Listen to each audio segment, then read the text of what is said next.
ਹਰ ਵਿਸ਼ੇਸ਼ ਵਿਅਕਤੀ ਦਾ ਕੁਝ ਧਾਰਮਿਕ ਜੀਵਨ ਹੁੰਦਾ ਹੈ, ਕੁਝ ਸਮਾਜਿਕ ਜੀਵਨ ਹੁੰਦਾ ਹੈ ਔਰ ਕੁਝ ਰਾਜਨੀਤਿਕ। ਇਤਿਹਾਸ ਦੇ ਵਿੱਚ ਇਹ ਤਿੰਨੇ ਪੱਖ ਭਗਤ ਕਬੀਰ ਦੇ ਮਿਲਦੇ ਨੇ।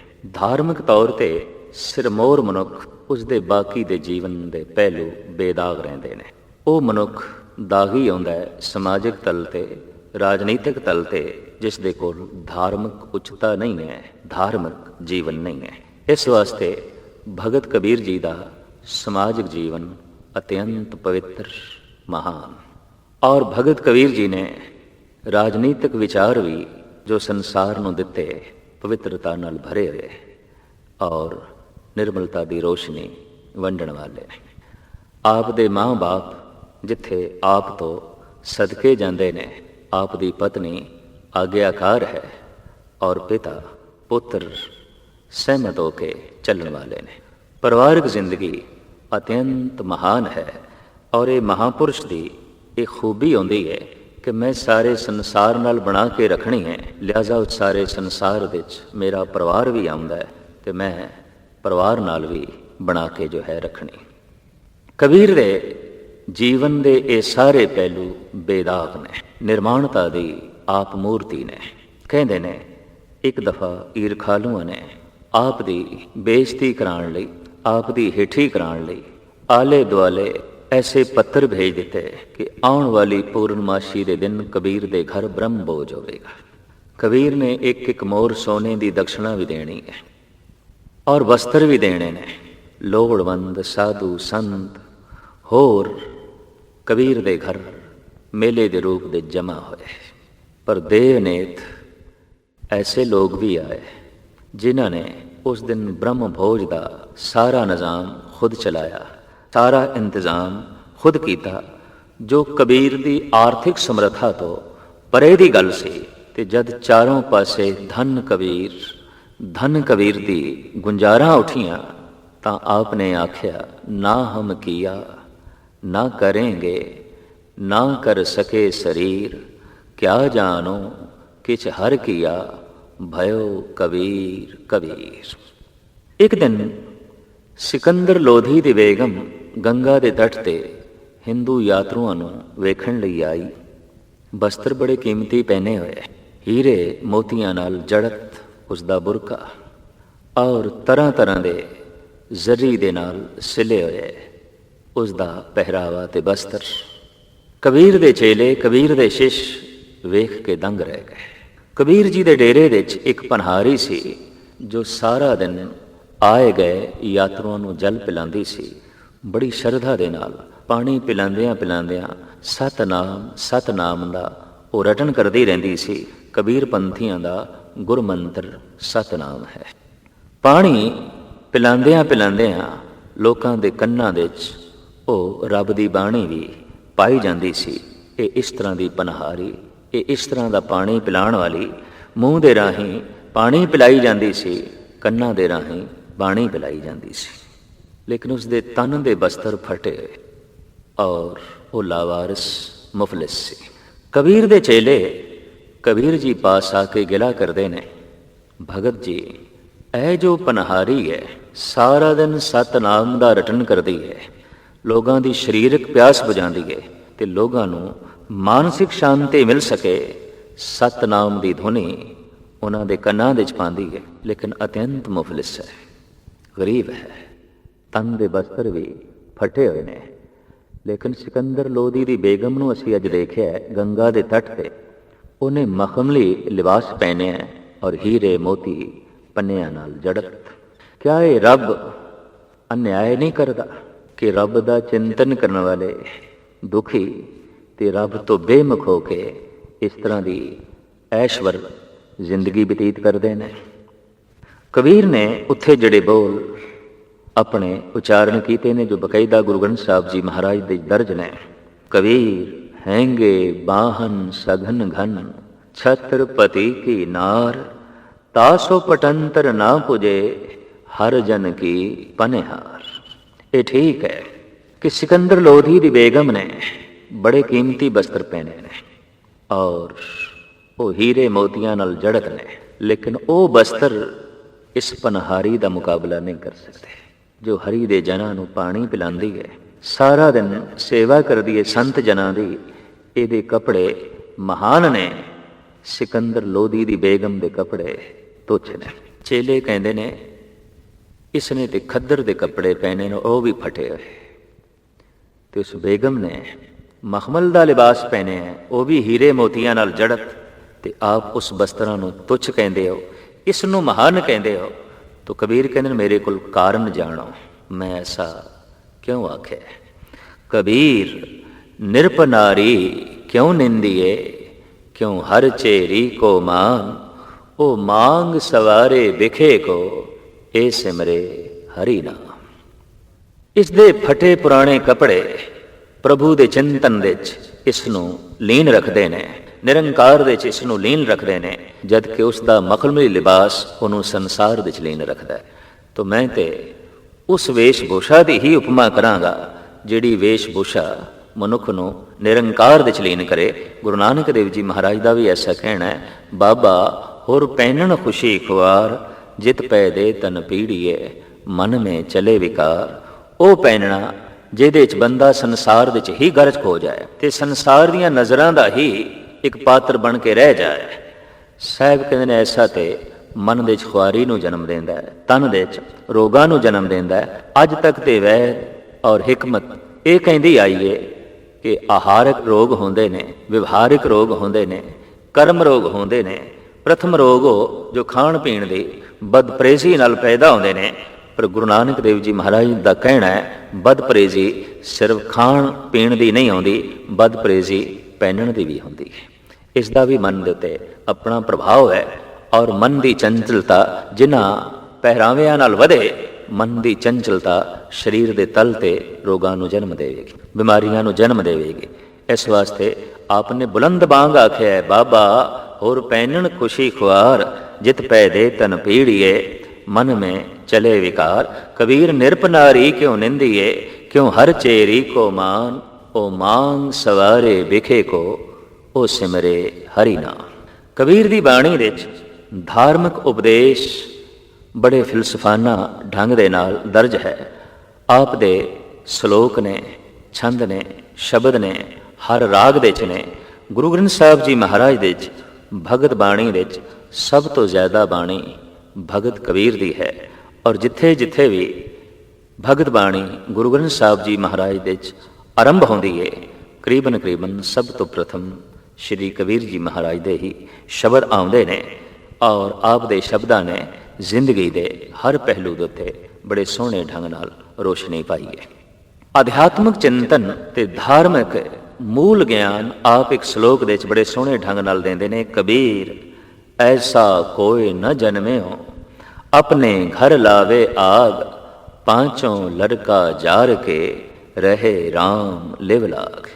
ਕਬੀਰ ਜੀ ਦਾ ਐਸਾ ਕਹਿਣਾ ਕਿ ਚੂੰਕਿ ਅਸੀਂ ਦੋ ਸਰੀਰ ਰੱਖਦੇ ਹਾਂ, ਇੱਕ ਅਸਥੂਲ, ਇੱਕ ਸੂਖਸ਼ਮ, ਇੱਕ ਜੋ ਦਿਖਾਈ ਦਿੰਦਾ ਹੈ, ਇੱਕ ਅਦ੍ਰਿਸ਼।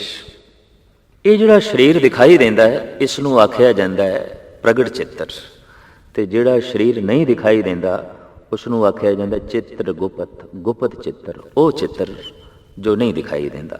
ਬੰਦਾ ਦੂਸਰੇ ਦਾ ਤਨ ਵੇਖ ਸਕਦਾ ਹੈ, ਬੰਦਾ ਦੂਸਰੇ ਦਾ ਮਨ ਨਹੀਂ ਵੇਖ ਸਕਦਾ, ਲੇਕਿਨ ਮਨ ਦੀ ਆਪਣੀ ਹੋਂਦ ਹੈ। ਔਰ ਕਿਸੇ ਹੱਦ ਤੱਕ ਦੇਖਿਆ ਜਾਏ ਤੇ ਤਨ ਦੀ ਬੁਨਿਆਦ ਹੈ, ਤੇ ਮਨੁੱਖ ਦਾ ਅਸਲੀ ਸਰੂਪ ਜੋ ਹੈ ਉਸ ਦੇ ਵਿਚਾਰ ਨੇ, ਉਸ ਦਾ ਮਨ ਹੈ। ਪਰ ਇਹ ਇਹਨਾਂ ਅੱਖਾਂ ਨਾਲ ਨਹੀਂ ਦਿਖਾਈ ਦਿੰਦਾ। ਤੇ ਹਰ ਵਕਤ ਇਸ ਤਰ੍ਹਾਂ ਦੇ ਦੋ ਰੂਪ ਮਨੁੱਖ ਦੇ ਅਕਸਰ ਬਣੇ ਰਹਿੰਦੇ ਨੇ। ਕਈ ਦਫਾ ਤਨ ਦੇ ਤਲ ਦੇ ਉੱਤੇ ਮਨੁੱਖ ਸ਼ਰੀਫ ਪ੍ਰਗਟ ਹੁੰਦਾ ਹੈ, ਲੇਕਿਨ ਮਨ ਦੇ ਤਲ ਤੇ ਉਹ ਸ਼ਰੀਫ ਨਹੀਂ ਹੁੰਦਾ। ਕਈ ਦਫਾ ਤਨ ਦੇ ਤਲ ਦੇ ਉੱਤੇ ਉਹ ਬਹੁਤ ਭੋਲਾ ਦਿਖਾਈ ਦਿੰਦਾ ਹੈ, ਲੇਕਿਨ ਮਨ ਦੇ ਤਲ ਦੇ ਉੱਤੇ ਉਹ ਬਹੁਤ ਚਲਾਕ ਹੁੰਦਾ ਹੈ ਤੇ ਚਲਾਕੀਆਂ ਨਹੀਂ ਦਿਖਾਈ ਦਿੰਦੀਆਂ। ਕਈ ਦਫਾ ਤਨ ਦੇ ਤਲ ਦੇ ਉੱਤੇ ਬਹੁਤ ਵੱਡਾ ਦਾਨੀ ਦਿਖਾਈ ਦਿੰਦਾ ਹੈ, ਪਰ ਮਨ ਦੇ ਤਲ ਦੇ ਉੱਤੇ ਬਹੁਤ ਬੇਈਮਾਨ ਹੁੰਦਾ ਹੈ। ਕਈ ਦਫਾ ਤਨ ਦੇ ਤਲ ਦੇ ਉੱਤੇ ਬਹੁਤ ਸਿਆਣਾ ਦਿਖਾਈ ਦਿੰਦਾ ਹੈ, ਪਰ ਮਨ ਦੇ ਤਲ ਦੇ ਉੱਤੇ ਅਕਸਰ ਦੇਖਿਆ ਜਾਂਦਾ ਹੈ ਉਹ ਮੂਰਖ ਹੁੰਦਾ ਹੈ, ਕੁਬੱਡ ਹੁੰਦਾ ਹੈ। ਔਰ ਐਸਾ ਦੇਖਿਆ ਗਿਆ ਪ੍ਰਗਟ ਚਿੱਤਰ ਤੇ ਚਿੱਤਰ ਗੁਪਤ ਦਾ ਆਪਸ ਦੇ ਤਾਲਮੇਲ ਨਹੀਂ ਬੈਠਦਾ। ਪ੍ਰਗਟ ਚਿੱਤਰ ਕੁਝ ਹੋਰ ਦਿਸ਼ਾ ਦੀ ਤਰਫ ਗਮਨ ਕਰਦਾ ਹੈ ਤੇ ਚਿੱਤਰ ਗੁਪਤ ਕਿਸੇ ਹੋਰ ਦਿਸ਼ਾ ਦੀ ਤਰਫ। ਧਰਮ ਦੀ ਸਾਧਨਾ ਦਰਅਸਲ ਚਿੱਤਰ ਗੁਪਤ ਨੂੰ ਸੁੰਦਰ ਬਣਾਉਣ ਲਈ ਹੈ। ਲੇਕਿਨ ਮਨੁੱਖ ਦੀ ਸਾਰੀ ਸਾਧਨਾ ਪ੍ਰਗਟ ਚਿੱਤਰ ਨੂੰ ਸੁੰਦਰ ਬਣਾਉਣ ਲਈ ਹੈ। ਸ਼ੀਸ਼ੇ ਦੇ ਅੱਗੋਂ ਘੰਟਾ ਘੰਟਾ ਖੜਿਆ, ਆਪਣਾ ਰੰਗ ਰੂਪ ਸਵਾਰ ਰਿਹਾ। ਔਰ ਅੱਜ ਦੇ ਸਮੇਂ 'ਚ ਜਿਤਨੇ ਸੌਂਦਰਯ ਪ੍ਰਸਾਧਨ ਬਾਜ਼ਾਰ ਵਿੱਚ ਆਏ ਨੇ ਔਰ ਚਾਰੋਂ ਪਾਸੇ ਫੈਕਟਰੀਆਂ ਬਣਾ ਰਹੀਆਂ ਨੇ, ਇਸ ਤਰ੍ਹਾਂ ਦਾ ਕੋਈ ਸਾਧਨ, ਇਸ ਤਰ੍ਹਾਂ ਦੇ ਕੋਈ ਉਪਰਾਲੇ ਨਹੀਂ ਕੀਤੇ ਜਾ ਰਹੇ ਕਿ ਕਿਸੇ ਤਰੀਕੇ ਨਾਲ ਮਨੁੱਖ ਦਾ ਮਨ ਸੁੰਦਰ ਦਿਖਾਈ ਦੇਵੇ, ਮਨੁੱਖ ਦਾ ਚਿੱਤਰ ਗੁਪਤ ਸੁੰਦਰ ਹੋਵੇ, ਖੂਬਸੂਰਤ ਹੋਵੇ। ਤਨ ਦੀ ਖੂਬਸੂਰਤੀ ਤੇ ਸਾਰਾ ਜ਼ੋਰ ਹੈ, ਮਨ ਦੀ ਖੂਬਸੂਰਤੀ ਦੇ ਤੇ ਬਿਲਕੁਲ ਜ਼ੋਰ ਨਹੀਂ। ਇਸ ਵਾਸਤੇ ਸੰਸਾਰ ਵਿੱਚ ਦੇਖਣ ਵਿੱਚ ਆ ਰਿਹਾ ਹੈ, ਤਨ ਸੁੰਦਰ ਹੁੰਦੇ ਜਾ ਰਹੇ ਨੇ, ਮਨ ਕਰੂਪ ਹੁੰਦੇ ਜਾ। ਤਨ ਦੀ ਸ਼ੋਭਾ ਵੱਧਦੀ ਜਾ ਰਹੀ ਹੈ, ਮਨ ਦੀ ਸ਼ੋਭਾ ਘਟਦੀ ਜਾ ਰਹੀ ਹੈ। ਤਨ ਪ੍ਰਭਾਵਿਤ ਕਰਨ ਲੱਗ ਪਏ ਨੇ, ਮਨ ਦਾ ਕੁਛ ਵੀ ਪ੍ਰਭਾਵ ਨਹੀਂ ਰਹਿ ਗਿਆ। ਜਦ ਕਿ ਮਨ ਵਾਸਤਵਿਕ ਹਕੀਕੀ ਮੂਲ ਸਰੀਰ ਹੈ, ਇਹ ਚਿੱਤਰ ਗੁਪਤ ਹੈ। ਜਦ ਅੰਤਮ ਸਮੇਂ ਇਸ ਪ੍ਰਗਟ ਚਿੱਤਰ ਨੂੰ ਜਲਾ ਦਿੱਤਾ ਜਾਂਦਾ ਹੈ ਜਾਂ ਦਫਨ ਕਰ ਦਿੱਤਾ ਜਾਂਦਾ ਹੈ, ਤਾਂ ਫਿਰ ਰਹਿ ਜਾਂਦਾ ਹੈ ਚਿੱਤਰ ਗੁਪਤ ਮਨ, ਸੰਸਕਾਰਾਂ ਦਾ ਮੁਜੱਸਮਾ। ਇਹ ਫਿਰ ਅੱਗੇ ਜਾਂਦਾ ਹੈ ਔਰ ਇਹ ਜਿਸ ਤਰ੍ਹਾਂ ਦਾ ਹੁੰਦਾ ਹੈ ਉਸ ਤਰ੍ਹਾਂ ਦਾ ਅੱਗੇ ਇਸ ਨੂੰ ਸਰੀਰ ਮਿਲ ਜਾਂਦਾ ਹੈ। ਸੰਸਾਰ ਤਨ ਦੀ ਸੁੰਦਰਤਾ ਦੇ ਤੇ ਤਨ ਨੂੰ ਸਵਾਰਨ ਦੇ ਵਿੱਚ ਆਪਣਾ ਸਮਾਂ ਖਰਚ ਕਰਦਾ ਹੈ। ਭਗਤ ਮਨ ਨੂੰ ਸਵਾਰਨ ਦੇ ਵਿੱਚ ਸਮਾਂ ਤੇ ਮਿਹਨਤ ਜੁਟਾਉਂਦੇ ਨੇ। ਬਾਬਾ ਫਰੀਦ ਦਾ ਕਹਿਣਾ ਹੈ, ਆਪ ਸਵਾਰੇ ਮੈਂ ਮਿਲਿਆ ਸੁਖ ਹੋਏ ਫਰੀਦਾ, ਜੇ ਤੂੰ ਮੇਰਾ ਹੋਏ ਰਹੇ ਸਭ ਜਗ ਤੇਰਾ ਹੋਏ। ਜੇ ਤੂੰ ਤਨ ਸਵਾਰੇ ਤੇ ਸੰਸਾਰ ਨੂੰ ਚੰਗਾ ਲੱਗਦਾ ਹੈ, ਪਰ ਜੇ ਤੂੰ ਆਪਣਾ ਮਨ ਸਵਾਰੇ ਤਾਂ ਨਿਰੰਕਾਰ ਨੂੰ ਚੰਗਾ ਲੱਗੇਗਾ, ਨਿਰੰਕਾਰ ਤੇਰੇ ਨਾਲ ਪਿਆਰ ਪਾਵੇਗਾ। ਤਨ ਦੇ ਖੂਬਸੂਰਤ ਲੋਕ ਬਾਹਰ ਮਹਿਫਲਾਂ ਦੇ ਸਨਮਾਨ ਪਾਉਂਦੇ ਨੇ, ਪਰ ਮਨ ਦਾ ਖੂਬਸੂਰਤ ਮਨੁੱਖ ਪ੍ਰਭੂ ਦੀ ਦਰਗਾਹ ਵਿੱਚ ਮਾਣ ਮਰਿਆਦਾ ਪਾਉਂਦਾ ਹੈ, ਸਨਮਾਨ ਪਾਉਂਦਾ ਹੈ। ਇਸ ਵਾਸਤੇ ਸਾਹਿਬ ਵੀ ਕਹਿੰਦੇ ਨੇ, ਇਹ ਮਨ ਸੁੰਦਰ ਆਪਣਾ ਹਰ ਨਾਮ ਮਜੀਠੇ ਰੰਗਰੀ। ਦਰਅਸਲ ਮੂਲ ਮਨ ਹੈ, ਇਹ ਚਿੱਤਰਗੁਪਤ ਹੈ। ਤਨ ਦੀ ਆਪਣੀ ਔਲਾਦ ਹੈ, ਮਨ ਦੀ ਆਪਣੀ ਔਲਾਦ ਹੈ। ਤਨ ਦੀ ਔਲਾਦ ਇਹਦੀ ਕੋਈ ਪੂਰਨ ਤੌਰ ਤੇ ਗਿਣਤੀ ਨਹੀਂ ਹੈ। ਕਿਸੇ ਦਾ ਇੱਕ ਬੱਚਾ ਹੋ ਸਕਦਾ ਹੈ, ਕਿਸੇ ਦੇ 2 ਹੋ ਸਕਦੇ ਨੇ, ਕਿਸੇ ਦੇ 5 ਹੋ ਸਕਦੇ ਨੇ, ਕਿਸੇ ਦੇ 10-12 ਵੀ ਹੋ ਸਕਦੇ ਨੇ। ਲੇਕਿਨ ਮਨ ਦੀ ਔਲਾਦ ਗਿਣੀ ਮਿੱਥੀ ਹੈ। ਮਨ ਦੀ ਔਲਾਦ ਤੇ 5 ਪੁੱਤਰ ਹੀ ਨੇ ਔਰ ਇਹ ਪੰਜੇ ਦੇ ਪੰਜੇ ਭੈੜੇ। ਸਰੀਰਕ ਔਲਾਦ ਉਹਦੇ 'ਚ ਕੋਈ ਇੱਕ ਵੀ ਸੰਤਾਨ ਭੈੜੇ ਹੀ ਨਿਕਲਾ ਹੈ, ਚਾਹੇ ਲੜਕਾ ਚਾਹੇ ਲੜਕੀ, ਤਾਂ ਉਹ ਕੁੱਲ ਨੂੰ ਕਲੰਕਿਤ ਕਰ ਦਿੰਦੀ ਹੈ, ਘਰ ਨੂੰ ਨਰਕ ਬਣਾ ਦਿੰਦੀ ਹੈ। ਤੇ ਮਨ ਦੀ ਇਹ ਜਿਹੜੀ 5 ਔਲਾਦ ਨੇ, 5 ਸੰਤਾਨਾਂ ਨੇ, ਇਹ ਤੇ ਪੰਜੇ ਹੀ ਭੈੜੀਆਂ ਨੇ। ਇਸ ਵਾਸਤੇ ਮਨ ਕਲੰਕਿਤ ਹੈ, ਮਨ ਦੁਖੀ ਹੈ, ਮਨ ਬੇਜ਼ਾਰ ਹੈ। ਅਕਸਰ ਭੈੜੀ ਔਲਾਦ ਦਾ ਰੋਣਾ ਰੋਂਦੇ ਹੋਏ ਲੋਕ ਮਿਲਣਗੇ, ਕਹਿ ਦਿੰਦੇ ਨੇ ਪੁੱਤਰ ਨਾ ਹੀ ਜੰਮਦਾ ਤੇ ਠੀਕ ਸੀ, ਇਹ ਧੀ ਨਾ ਹੀ ਪੈਦਾ ਹੁੰਦੀ ਤੇ ਠੀਕ ਸੀ। ਇਹਨੇ ਤੇ ਕਲੰਕ ਲਾ ਦਿੱਤਾ ਹੈ, ਇਹਨੇ ਤੇ ਚਾਰੋਂ ਪਾਸੇ ਸਾਡਾ ਅਪਜਸ ਵਧਾ ਦਿੱਤਾ ਹੈ। ਪਰ ਨੇਕ ਪੁੱਤਰ ਕੁਲ ਦਾ ਕਲੰਕ ਧੋ ਦੇਣਾ ਹੁੰਦਾ ਹੈ। ਗੁਰੂ ਅਰਜਨ ਦੇਵ ਜੀ ਮਹਾਰਾਜ ਦਾ ਐਸਾ ਫਰਮਾਨ, ਅਪਜਸੰ ਮਿਟੰਤ ਸਤ ਪੁੱਤਰੇ ਸਿਮਰ ਤਬ ਹਿਰਦੈ ਗੁਰ ਮੰਤਰਣੇ। ਗਾਥਾ ਮੱਲਾ 5ਵਾਂ। ਸਾਹਿਬ ਕਹਿੰਦੇ ਨੇ ਅਪਜਸ ਮਿਟ ਜਾਂਦਾ ਹੈ ਅਗਰ ਘਰ ਦੇ ਵਿੱਚ ਕੋਈ ਸਤਵਾਦੀ ਪੁੱਤਰ ਪੈਦਾ ਹੋ ਜਾਏ, ਘਰ ਦੇ ਵਿੱਚ ਕੋਈ ਸ਼ਰਾਫਤ ਦਾ ਮੁਜੱਸਮਾ ਪੈਦਾ ਹੋ ਜਾਏ। ਹਸਮੁਖ, ਖੁਸ਼ਪੋਸ਼, ਖੁਸ਼ ਮਿਜ਼ਾਜ, ਖੁਸ਼ ਇਖਲਾਕ ਬੱਚਾ ਘਰ ਦੀ ਰੌਣਕ ਹੁੰਦਾ ਹੈ, ਘਰ ਦਾ ਅਪਜਸ ਮਿਟਾ ਦਿੰਦਾ ਹੈ, ਘਰ ਦੇ ਕਲੰਕ ਨੂੰ ਧੋ ਦਿੰਦਾ ਹੈ। ਲੇਕਿਨ ਐਸੀ ਇੱਕ ਸੰਤਾਨ ਵੀ ਭੈੜੀ ਹੋਵੇ ਤਾਂ ਘਰ ਨੂੰ, ਸਾਰੇ ਪਰਿਵਾਰ ਨੂੰ ਕਲੰਕਿਤ ਕਰਕੇ ਰੱਖ ਦਿੰਦੀ ਹੈ। ਮਨ ਦੀ ਇਹ ਜਿਹੜੀ ਔਲਾਦ ਹੈ, ਇਹ 5 ਨੇ ਤੇ 5 ਦੇ ਬਕਾਇਦਾ ਨਾਮ ਨੇ, ਕਾਮ, ਕ੍ਰੋਧ, ਲੋਭ, ਮੋਹ, ਅਹੰਕਾਰ। ਇਹ ਮਨ ਚੋਂ ਪੈਦਾ ਹੁੰਦੇ ਨੇ, ਤਨ ਦੇ ਤਲ ਤੇ ਪ੍ਰਗਟ ਹੁੰਦੇ ਨੇ। ਇਹਨਾਂ ਦੀ ਉਤਪਤੀ ਮਨ ਤੋਂ ਹੈ। ਮਨ ਤੋਂ ਹੀ ਲੋਭ ਪੈਦਾ ਹੁੰਦਾ ਹੈ, ਮਨ ਤੋਂ ਹੀ ਹੰਕਾਰ ਪੈਦਾ ਹੁੰਦਾ ਹੈ, ਮਨ ਤੋਂ ਹੀ ਮੋਹ ਪੈਦਾ ਹੁੰਦਾ ਹੈ, ਮਨ ਤੋਂ ਹੀ ਕਾਮ ਪੈਦਾ ਹੁੰਦਾ ਹੈ। ਦਰਅਸਲ ਕਾਮ ਇੱਕ ਵਿਚਾਰ ਹੈ, ਹੰਕਾਰ ਇੱਕ ਫੁਰਨਾ ਹੈ, ਲੋਭ ਇੱਕ ਵਿਚਾਰ ਹੈ। ਤੇ ਮਨ ਵਿਚਾਰਾਂ ਨੂੰ ਜਨਮ ਦਿੰਦਾ ਹੈ, ਮਨ ਫੁਰਨਿਆਂ ਨੂੰ ਜਨਮ ਦਿੰਦਾ ਹੈ।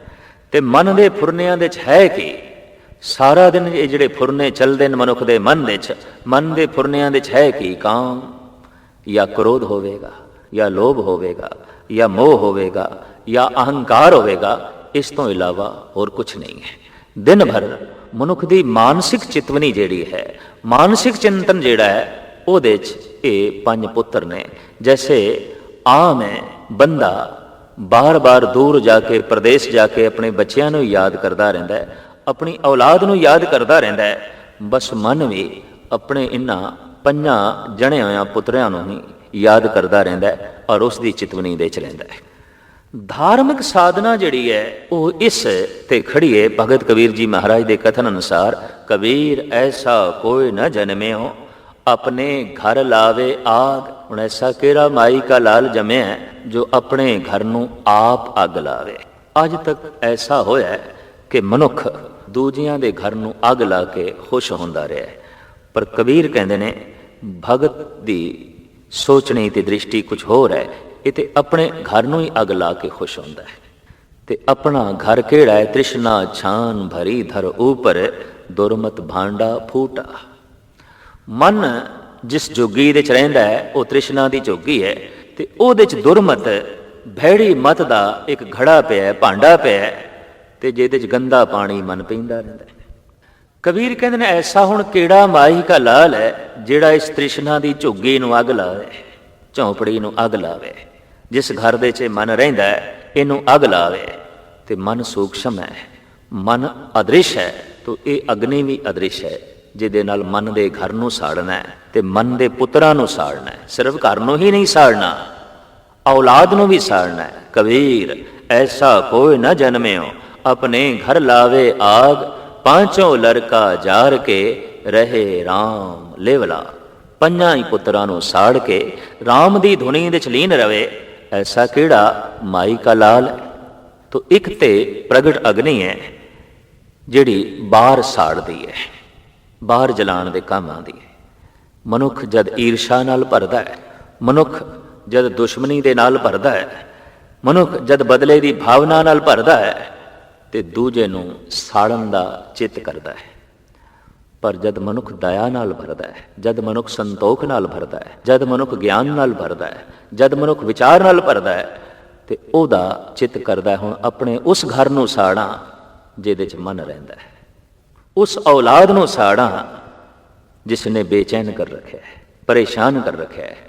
ਇੱਕ ਅੱਗ ਲੱਗੇਗੀ ਬਾਹਰ, ਉਹ ਬਦਲੇ ਦੀ ਭਾਵਨਾ ਵਸ ਹੋ ਕੇ, ਅਹੰਕਾਰ ਵਸ ਹੋ ਕੇ, ਪਰ ਇੱਕ ਅੱਗ ਪੈਦਾ ਹੋਵੇਗੀ ਦਇਆ ਵਸ ਹੋ ਕੇ, ਸੰਤੋਖ ਵਸ ਹੋ ਕੇ।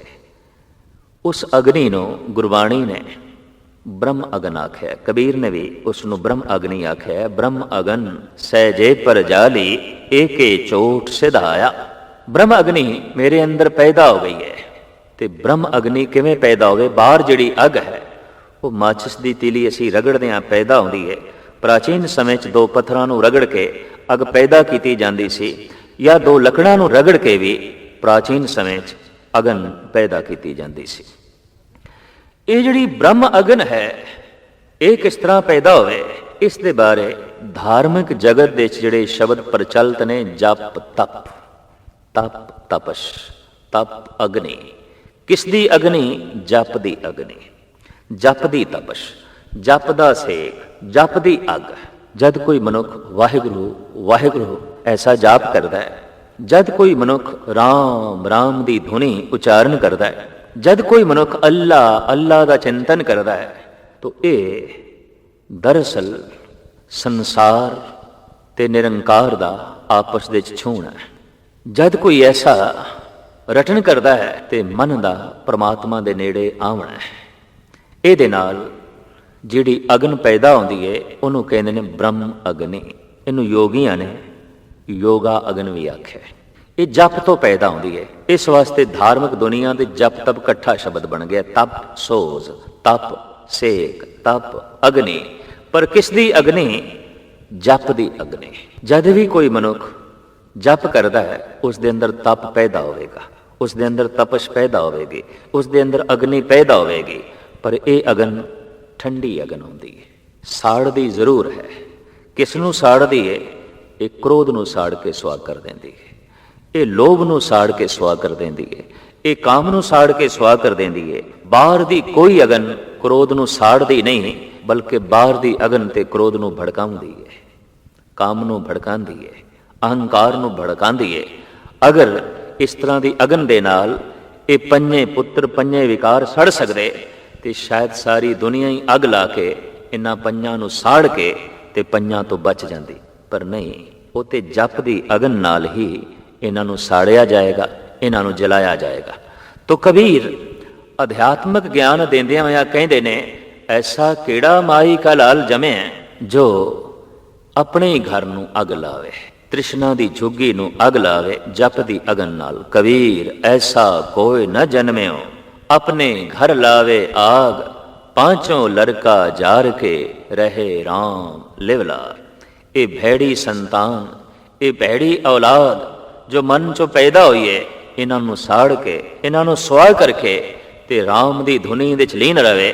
ਐਸਾ ਕਿਹੜਾ ਮਾਈ ਕਾ ਲਾਲ ਹੈ, ਐਸਾ ਕੌਣ ਹੈ ਜੋ ਜਗਤ ਵਿੱਚ ਆਇਆ ਹੈ। ਇਸ ਤਰੀਕੇ ਦੇ ਅਧਿਆਤਮਕ ਉਪਦੇਸ਼ ਸੰਦੇਸ਼ ਆਪ ਥਾਂ ਥਾਂ ਤੇ ਦਿੰਦੇ ਰਹੇ। ਆਪ ਹਰ ਥਾਂ ਤੇ ਐਸਾ ਕਹਿੰਦੇ ਰਹੇ ਕਿ ਜ਼ਾਤ ਕਰਕੇ ਨਾ ਕੋਈ ਉੱਚਾ ਨਾ ਕੋਈ ਨੀਵਾਂ, ਕਰਮ ਕਰਕੇ ਮਨੁੱਖ ਉੱਚਾ ਹੈ, ਕਰਮ ਕਰਕੇ ਮਨੁੱਖ ਨੀਵਾਂ ਹੈ।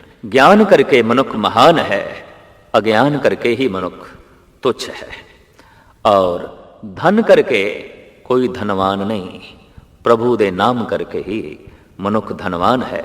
ਆਪ ਨੇ ਸਪਸ਼ਟ ਰੂਪ ਦੇ ਵਿੱਚ ਕਹਿ ਦਿੱਤਾ ਹੈ, ਕਹੋ ਕਬੀਰ ਨਿਰਧਨ ਹੈ ਸੋਈ, ਜਾਂ ਕੇ ਹਿਰਦੇ ਨਾਮ ਨਾ ਹੋਈ।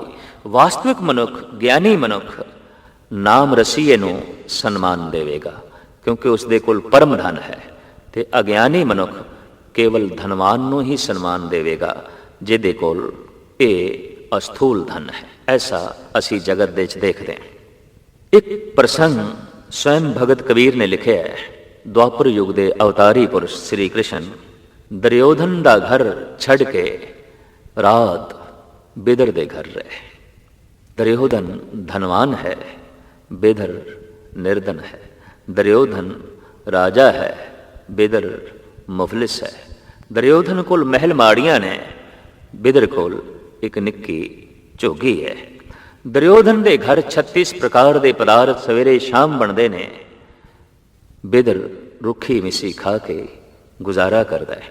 ਰਾਗ ਰੰਗ ਦੀਆਂ ਮਹਿਫਲਾਂ ਦੁਰਯੋਧਨ ਦੇ ਘਰ ਸਜਦੀਆਂ ਨੇ, ਜਦ ਕਿ ਪ੍ਰਭੂ ਨਾਮ ਦਾ ਚਿੰਤਨ ਬਿਦਰ ਦੇ ਘਰ ਹੁੰਦਾ ਹੈ। ਜਦ ਦੁਰਯੋਧਨ ਦੇ ਘਰ ਨੂੰ ਛੱਡ ਕੇ ਰਾਤ ਕੱਟੀ ਬਿਦਰ ਦੇ ਘਰ, ਦੁਰਯੋਧਨ ਦੇ ਅਹਿਲਕਾਰ ਕ੍ਰਿਸ਼ਨ ਨੂੰ ਕਹਿੰਦੇ ਨੇ, ਆਖਰ ਤੂੰ ਗਵਾਲੇ ਦਾ ਗਵਾਲਾ ਹੀ ਰਿਹਾ। ਰਾਜਿਆਂ ਨੂੰ ਰਾਜਿਆਂ ਦੇ ਘਰ ਰਹਿਣਾ ਚਾਹੀਦਾ ਹੈ, ਧਨਵਾਨਾਂ ਨੂੰ ਧਨਵਾਨਾਂ ਦੇ ਘਰ ਰਹਿਣਾ ਚਾਹੀਦਾ ਹੈ। ਮਿੱਤਰਤਾ ਬਰਾਬਰੀ ਦੇ ਤਲ ਤੇ ਹੁੰਦੀ ਹੈ। ਐਸਾ ਨੀਤੀ ਦਾ ਉਪਦੇਸ਼ ਹੈ। ਸ੍ਰੀ ਕ੍ਰਿਸ਼ਨ ਕਹਿੰਦੇ ਨੇ, ਮੈਂ ਬਰਾਬਰੀ ਦੇ ਤਲ ਤੇ ਹੀ ਆ ਕੇ ਰਿਹਾ। ਨਾਮ ਧਨ ਦੀ ਦੌਲਤ ਨਾਲ ਬਿਦਰ ਦਾ ਹਿਰਦਾ ਮਾਲਾ ਮਾਲ ਹੈ। ਨਾਮ ਧਨ ਦੀ ਦੌਲਤ ਨਾਲ ਮੇਰਾ ਹਿਰਦਾ ਮਾਲਾ ਮਾਲ ਹੈ। ਇੱਕ ਧਨਵਾਨ ਦੇ ਘਰ ਆਇਆ ਹੈ, ਇੱਕ ਅਮੀਰ ਦੇ ਘਰ ਆਇਆ ਹੈ। ਤੇਰੇ ਘਰ ਇਹ ਸਭ ਕੁਛ ਨਹੀਂ ਸੀ। ਇਸ ਪ੍ਰਸੰਗ ਨੂੰ ਕਬੀਰ ਨੇ ਆਪਣੀ ਬਾਣੀ 'ਚ ਇੰਜ ਕਲਮਬੰਦ ਕੀਤਾ ਹੈ, ਰਾਜਨ ਕੌਣ ਤੁਮਾਰੇ ਆਵੇ, ਐਸੋ ਭਾਵ ਬਿਦਰ ਕੋ ਦੇਖੋ, ओहे गरीब मोए भावे, हस्ती देख भरम ते भूला, श्री भगवान न जानिया, तुमरो दूध बिदर को पानो, अमृत कर मैं मानिया, खीर समान साग में पाया, गुण गावत रैन बिहानी। ऐ दुर्योधन, जे तेरे घर मैं रात कटदा ते झूठे राग रंग दियां महफिलां ही तू मेरे अगों सजाणियां सन, पर बिदर दे घर रात बड़ी सोहनी लंघी है। सारी रात प्रभु दे गीत गांदियां लंघ गई। बिदर ते मैं सारी रात प्रभु दा चिंतन करते रहे, प्रभु दा कीर्तन करते रहे, ते प्रभु दे कीर्तन ने, प्रभु दे गुणा ने अलूणे साग नूं वी खीर ते होर अमृत दे च बदल के रख दिता, 36 प्रकार दे भोजन दे च बदल के रख दिता, जद कि तेरे घर दी वासना ते तृष्णा ने 36 प्रकार दे भोजन नूं भी जहर बना देना सी। खीर समान साग में पाया, गुण गावत रहन बयानी, कबीर को ठाकर आनंद बिनोदी, ਜਾਤ ਨਾ ਕਾਹੂ ਕੀ ਮਾਨੀ। ਕਬੀਰ ਕਹਿੰਦੇ ਨੇ ਠਾਕੁਰ ਪਰਮ ਪੁਰਖਾਂ ਦੀ ਦ੍ਰਿਸ਼ਟੀ ਦੇ ਵਿੱਚ ਜਾਤ ਬੇਮੈਨੀ ਆਉਂਦੀ ਹੈ। ਹੈਰਾਨਗੀ ਦੀ ਗੱਲ ਹੈ ਕਿ ਸ਼ੂਦਰਾਂ ਲਈ ਧਾਰਮਿਕ ਮੰਦਰਾਂ ਦੇ ਦਰਵਾਜ਼ੇ ਬੰਦ, ਪਰ ਸ਼ੂਦਰ ਭਿਲਣੀ ਦੇ ਬੇਰ ਸ਼੍ਰੀ ਰਾਮ ਝੂਠੇ ਖਾਂਦੇ ਨੇ। ਝੂਠੇ ਬੇਰ ਉਹ ਛਕਦੇ ਨੇ, ਉਹ ਸ਼ੂਦਰ ਹੈ। ਸ਼ੂਦਰਾਂ ਲਈ ਧਾਰਮਿਕ ਮੰਦਰਾਂ ਦੇ ਦਰਵਾਜ਼ੇ ਬੰਦ, ਪਰ ਬਿਦਰ ਦੇ ਘਰ ਬਕਾਇਦਾ ਸ਼੍ਰੀ ਕ੍ਰਿਸ਼ਨ ਚਲੇ ਜਾਂਦੇ ਨੇ ਔਰ ਬਾਲਮੀਕ ਦਾ ਉਹ ਸਨਮਾਨ ਕਰਦੇ ਨੇ। ਰੇ ਚਿਤ ਚੇਤ ਚੇਤ ਅਚੇਤ ਕਾਹੇ ਨਾ ਬਾਲਮੀਕੇ ਦੇਖ।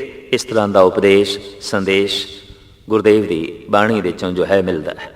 ਭਗਤ ਸ਼੍ਰੀ ਕਬੀਰ ਐਸੇ ਸਮੇਂ 'ਚ ਹੋਏ ਨੇ, ਆਪ ਦੀਆਂ ਲਹਿਰਾਂ ਦੇ ਨਾਲ ਹੋਰ ਅਨੇਕਾਂ ਭਗਤ ਉੱਠੇ। ਰਵਿਦਾਸ, ਨਾਮਦੇਵ, ਸਦਨਾ, ਸੈਨ, ਭੀਖਨ, ਆਪ ਦੇ ਵਿਚਾਰਾਂ ਦਾ ਚਾਰੋਂ ਪਾਸੇ ਪ੍ਰਭਾਵ ਪਿਆ। ਅੱਜ ਵੀ ਕੋਈ ਦਾਰਸ਼ਨਿਕ ਗੱਲ ਜੋੜਨੀ ਹੋਵੇ ਤੇ ਕਬੀਰ ਨੂੰ ਅੱਗੇ ਕਰਨਾ ਪੈਂਦਾ ਹੈ।